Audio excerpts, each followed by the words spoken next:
ময়মনসিংহের এক মাহফিলে শায়েখ মাহমুদুল হক এবং মাওলানা মাহমুদুল হাসানের মধ্যে একটি বিতর্ক ঘটনা ঘটে। মাহমুদুল হাসান মামুনুল হককে দুইবার থাপ্পড় দেন, যা জনসম্মুখে অপমানজনক হিসেবে প্রতীয়মান হয়েছে। বিবৃতিতে বলা হয়েছে, মামুনুল হক একজন জনপ্রিয় ইসলামী ব্যক্তিত্ব, যার প্রতি মানুষের ভালোবাসা এবং সম্মান রয়েছে।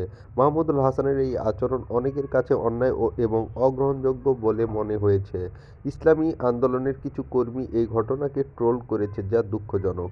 মাহমুদুল হাসানের আচরণ সংশোধনের প্রয়োজন উল্লেখ করা হয়েছে, কারণ এমন আচরণ কুরআন হাদিস বিরোধী এবং ইসলামের আদর্শের সঙ্গে সামঞ্জস্যপূর্ণ নয়। এ ধরনের আচরণে ইসলামের ভাবমূর্তি ক্ষুণ্ণ করে এবং ইসলামী ঐক্য ও শৃঙ্খলাকে বাধাগ্রস্ত করে। অভিযুক্ত ব্যক্তি দুঃখ প্রকাশ করেনি, যা তার কর্তব্য ছিল। বিবৃতির মূল বার্তা: ইসলামের নাম ব্যবহার করে অপমানজনক আচরণ গ্রহণযোগ্য নয় এবং ইসলামী নেতৃত্বকে আদর্শিক ও শালীন আচরণে মনোযোগী হতে হবে।